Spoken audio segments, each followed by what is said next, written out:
Hello everybody. I recently printed out my 2026 diaries and I was looking for a punch so that I could put perforated lines in the corners of each page so that as I move through the year I could rip off the weeks that have gone and make it easy to find the current page. I had assumed that there would be a product to do this, one of those punches that they sell, which, you know, there's loads of punches around. They sell to create bunny ears or love hearts or crenulations or just about anything in paper. But the one thing I couldn't find was one that would simply put in perforations on the corner of a page. I did find that you could buy hand cutters which allowed to do this, similar to this model. You can buy a blade for this particular model, for example, for about €10, which would allow me to do that. But it's a little bit clunky. I didn't really trust myself to wield this clunky device successfully to be able to create neat perforated corners. I found a suggestion on the internet that you could create perforations using a sewing machine. I tried that out. You can see here that it works fine. The holes are very clear. It's very much like a postage stamp. If you rip it out, it leaves the same ragged edges you would get also on a postage stamp. You can sew a significant number of pages in one go. However, you do have the hassle, of course, of removing the thread from the machine before you do this and then re-threading it afterwards, which some people are fine with. I'm not so fine with that because I always find it quite difficult and my eyes are not what they used to be. So actually threading the needle is not easy.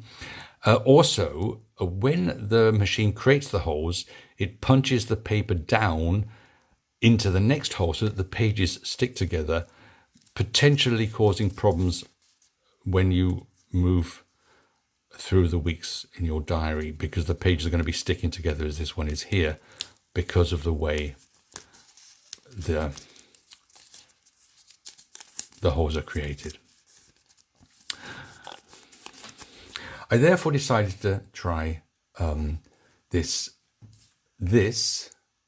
Artoz linear cutting set, which cost me €20. It contains the cutting frame, a cutting mat, and 5 cutting heads. One for a straight line, 2 for wavy lines, 1 for creating fold lines, and importantly, in this case, 1 for creating perforations. They claim you can cut up to 5 pages at once, and that worked for me. Artoz is a Swiss company, but the device is made in Taiwan. I found the quality generally to be rather good. The cutting frame and the ruler are over 35 centimeters long, which makes it easy to use with A4 paper. The cutting frame is sturdy enough and it has this non-slip strip which adds to the stability. You don't have to push down hard and the cutter won't slip over paper. So if I add paper, I don't have to push it down at all. It simply sticks to the paper and it won't slip, which is really useful. My only real complaint about this part of the set is why these ruler numbers at the side have been written upside down. I mean, maybe there's a very good reason for this, according to the way people work. I don't know what it is. If you do know, let me know. But I find that a little bit annoying. But anyway, the cutters ride along this T-shaped rail. Let me see if I can I get that? Oh dear, there we are. So you can't, it's not in focus, but you can see there's a, there we are. There's a T-shaped rail here. And the cutter rides along that T-shaped rail like this. And at one end, there's a removable clip here to allow the cutters to be changed. So here's the clip. I will tell you, they tell you can remove it. They don't tell you how you can remove it. And it took me a little bit of fiddling. There is a little ridge, I can't show that properly. Anyway, there's a little furrow here. And if you just pop your nail in there, you can pull it out very easily. That's the easiest way to do it. Another note, the plastic wrapping for this product actually contains a small bubble which contains spares for this clip. Because of the size and the coloration, it's really easy to miss this when you're unwrapping. This is sold as a 7-piece set, 1, 2, 3, 4, 5, 6, 7, and they don't mention this at all. So it's really easy to overlook this when you're unpacking it. Just a heads up. So if you do buy this, keep an eye out for this. Otherwise, you'll lose these clips and you'll throw them away. You don't actually have to have this end clip in place. Just means you don't have a stop when you get to this end. It's useful in any case for if you want to transport the cutters. You can simply put them all onto the frame and transport it that way with the clip in place.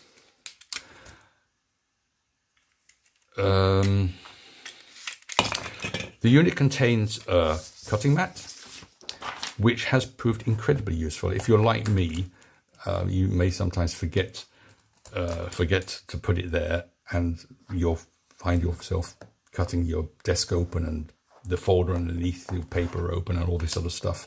Yeah, that's just me. That's because I'm clumsy. I will note though, probably because of the printing technique, the ruler on the mat is slightly off. Now, I don't know if I can show this to you very easily. I'm not having much fun with the camera today. It keeps dropping out.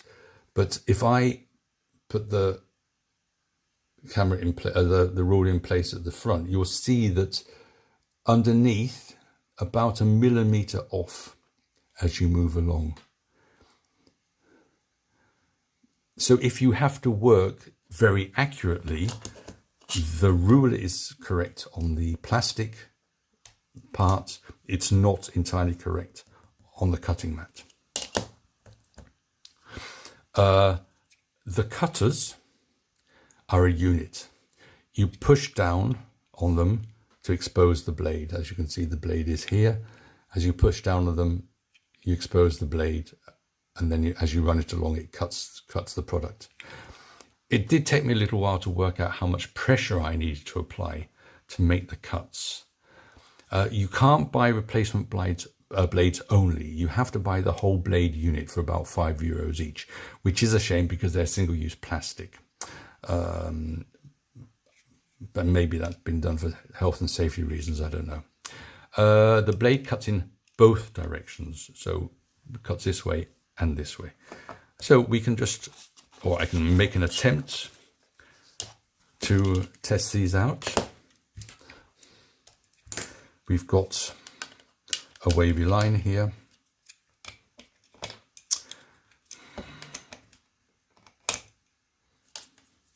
Trying to put it on the wrong end.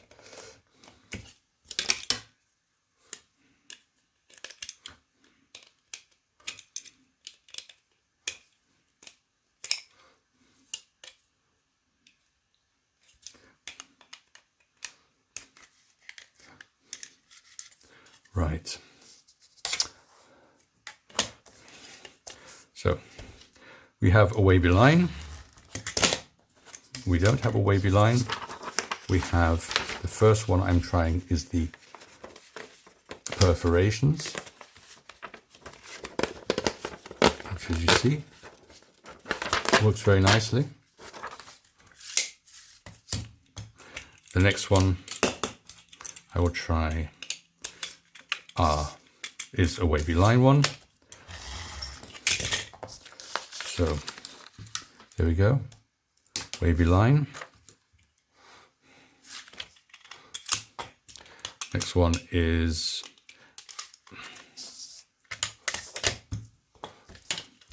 Sorry, a bit of fiddling around here.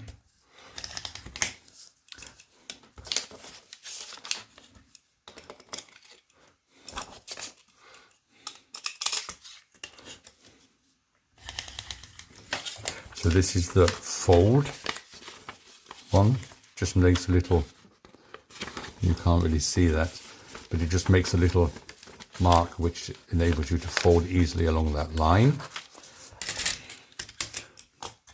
I'm making a real mess of this demonstration, I'm sorry about that. Here's the second wavy line one. So we can see here, bigger wavy line, and finally, that's the straight line one.